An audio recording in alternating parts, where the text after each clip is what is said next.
जय जगन्नाथ जय माँ सारला। वर्तमान आम जिच्छा राशि विषय किसी कहवाक जा बिछा राशि मानकर जुलाई मासर राशिफल कहवा पूर्व आम टिके बिछा राशि लोकंकर विषय कहवा। बिछा राशि जन्मग्रहण करथिबा व्यक्ति माने क्रूर कर्मा पापी गर्वित हृदय और स्वदेशी होइथांती।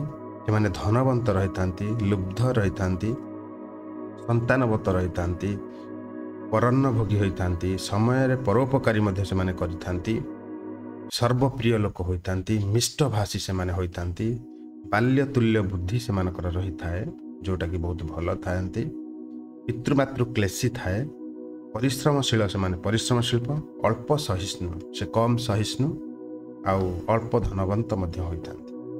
ये तो गला बिछा राशि टोटाल उपरे। किंतु बिछा राशि 3टी नक्षत्र थाए।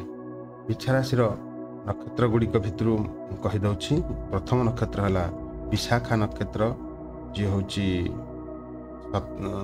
विशाखा नक्षत्र। विशाखा नक्षत्र हूँ 16/8, तापर अनुराधा नक्षत्र हूँ 17/8 और ज्येष्ठ नक्षत्र हूँ 18/8।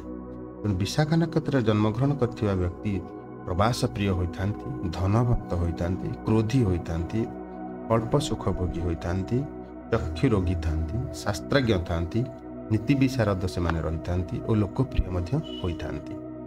अनुराधा नक्षत्र जन्मत व्यक्ति माने प्रफुल्ल चित्तयुक्त रहिथांती, प्रवासी रहिथांती, भ्रमण प्रिय होइथांती, मधुरालापी होइथांती, शत्रुनाशकारी होइथांती। सेमाने श्रीमंत धनाढ़ मध्य होइथांती, बहुव्ययी, सत्यवादी, सहिष्णु, परोपकारी और कामिनी प्रिय होइथांती।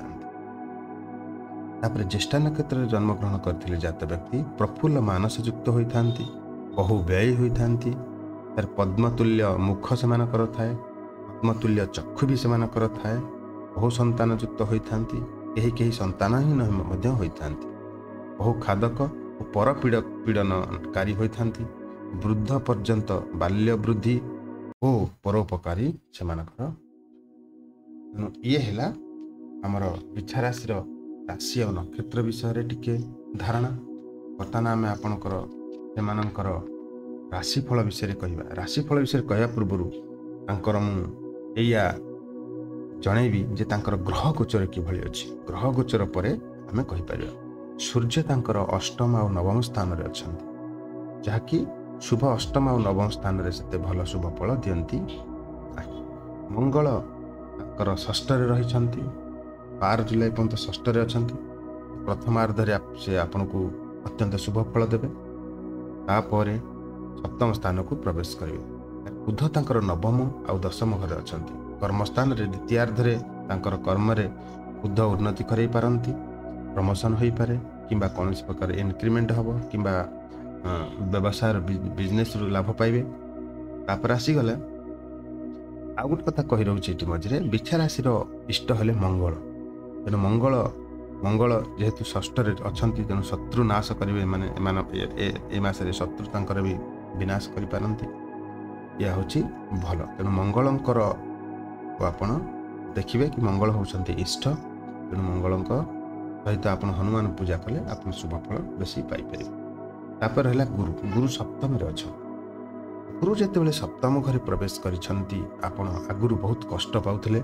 षष्ठ घर गुरु थिबारु गुरु एई मे मासरु मे 1 रु सप्तम घर प्रवेश करछंती। गुरु सप्तम घर प्रवेश करिबारु आपणकर पार्टनर ठार सुख मिलिबो, धन रे बुद्धि हबो, विभिन्न प्रकार आपणकर जो संतान संतति सुख मिलिबो, बेसी आपण लव अफेयर मध्ये सक्सेस हेबे, नूतन कर्म नियुक्ति मध्ये पाइथांती, धन संपत्तिर ए वर्ष आपण को झड़ सृष्टि होकर आसब।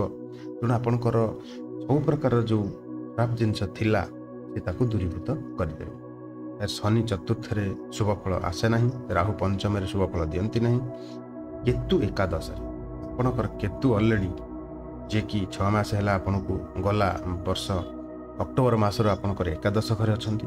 से केतु आपन को शुभ लाभ आ अर्थ प्राप्ति, आपणकर पुत्र संतान स्त्री माने आज्ञाकारी ही रहिबे। ये केतु लागि हबो आपन किसी धर्म धारणा मध्य करि परिबे, धर्म कार्य करि परिबे, दान करि परिबे, परोपकारी करि परिबे। ये सब जिनस आपन मन रे आसीबो। अन्यर भावना को बुझी परिबे, आपण अन्यर ତାଙ୍କ ମନ ଜାଣି ତାକୁ ଆପଣ ସାହାଯ୍ୟ ବି କରିବାକୁ ଇଚ୍ଛା କରିବେ। ତେଣୁ ଧର୍ମ ଆଡ଼କୁ ଯେଉଁ ଇଚ୍ଛାଟି ଆପଣଙ୍କର ଆସିବ ସେଟା କେତୁ ଲାଗି ଆସିବ। ତାପରେ ଆପଣଙ୍କର ଶୁକ୍ର ନବମ ଘରେ ଅଛନ୍ତି, ଯିଏକି ସୁଫଳ ମିଳିବ। କ୍ୟାନ୍ସର ସେ 7 ଜୁଲାଇରୁ ନବମ ସ୍ଥାନକୁ ଯିବେ। ସ୍ତ୍ରୀ ସୁଖ ଆପଣଙ୍କୁ ପ୍ରାପ୍ତି ଯୋଗ ରହିଛି। ତେଣୁ ଏ ମାସରେ ଦେଖିବାକୁ ଗଲେ ଆପଣଙ୍କର ଶୁଭ ଫଳ ଆଉ ଅର୍ଥ ପ୍ରାପ୍ତିର ଯୋଗ ରହିଛି। ତେଣୁ ପ୍ରତିକାର କରିବାର କୌଣସି ଆବଶ୍ୟକତା ଆପଣଙ୍କର ନାହିଁ। ଆଉ ତାପରେ ଆମେ ଚନ୍ଦ୍ରଙ୍କ ଉପରେ ଗଣତି କରି ତାହାର ପ୍ରତ୍ୟେକ ଦିନର କହିବା। ଜୁଲାଇ 1ରେ ଆପଣ ପାର୍ଟନର ଠାରୁ ସୁଖ ପାଇବେ। ତାପରେ 2, 3, 4, 5, 6 ଏଇ ଦିନ ଟିକିଏ ଶରୀର କଷ୍ଟ କିମ୍ବା ଖର୍ଚ୍ଚ ହେଇପାରେ। ଆପଣ ଟିକେ ବ୍ୟାକୁଳତା ଅନୁଭବ କରିବେ, କିଛି କଷ୍ଟ ଆପଣ ପାଇପାରନ୍ତି। ତାପରେ ଆସନ୍ତୁ 6, 7, 8, 9, 10, 11, 12, 13 এই 6 ତାରିଖରୁ 13 ତାରିଖ ପର୍ଯ୍ୟନ୍ତ ଆପଣ ମହାସୁଖ, ଅର୍ଥ, ପ୍ରେମ ଇତ୍ୟାଦିରେ ଆପଣ ପାଇପାରିବେ। 14, 15ରେ କିଛି ଖର୍ଚ୍ଚ ଯୋଗ ରହିଛି। 16, 17, 18 ଆପଣ ଶ୍ରୀଚନ୍ଦ୍ର ଭୋଗ ହେଉଛି। ଆପଣ ସୁଖାଦ୍ୟ ମିଳିପାରେ, ଭଲ ଭୋଜନ ପାଇପାରନ୍ତି। ତେଣୁ ଇଏ ଶ୍ରୀଚନ୍ଦ୍ର ଦିନ। ତାପରେ 19, 20, 21, 22, 23, 24 ଏ ଦିନ ଗୁଡ଼ିକ ଆପଣଙ୍କର ଅତ୍ୟନ୍ତ ଶୁଭ ରହିଛି। ତାପରେ ଆସିଗଲା 25 ଆଉ 26। 25 ଆଉ 26 ତାରିଖ ଦୁଇଟି ଆପଣଙ୍କ ପାଇଁ ଟିକେ ସତର୍କର ଦିନ ରହିଛି। ଆଉ ତାପରେ ଯେତେ ରହିଲା 27, 28, 29, 30, 31 ଏସବୁ ଦିନ ପରେ ଆପଣ ସବୁ ପ୍ରକାର ଭଲ ଅର୍ଥ, ପ୍ରେମ, ସୁଖ ଏକ୍ସେଟ୍ରା ଯାହା ଅଛି ଆପଣ ସବୁ ପ୍ରାପ୍ତି ମିଳିବ। ମୋଟାମୋଟି ଭାବରେ କହିବାକୁ ଗଲେ ଏ ମାସରେ ଆପଣଙ୍କୁ ଶୁଭ ଫଳ ମିଳିବା ସହିତ ଅର୍ଥ ପ୍ରାପ୍ତି, ଧନ ପ୍ରାପ୍ତି, ପ୍ରେମ ସମ୍ପର୍କରେ ଏଇସବୁ ଜିନିଷରେ ଆପଣଙ୍କର ଲାଭ ଅଛି। ତେଣୁ ଏ ମାସରେ ଆପଣଙ୍କର ଅତ୍ୟନ୍ତ ଶୁଭ ଅଛି। ଆପଣ ଆଗରୁ ଯେଉଁ କଷ୍ଟ ଅନୁଭବ କରୁଥିଲେ ସେଥିରୁ ଆପଣଙ୍କୁ ଏ ମାସରେ ସୁଖ ପ୍ରାପ୍ତି ରହିବ। ମୁଁ ଏତିକି କହି ବିଦାୟ ନେଉଛି। ପୁଣି ଦେଖା ହେବ ନେକ୍ସଟ ମନ୍ଥରେ। ଥ୍ୟାଙ୍କ ୟୁ, ବହୁତ ବହୁତ ଧନ୍ୟବାଦ।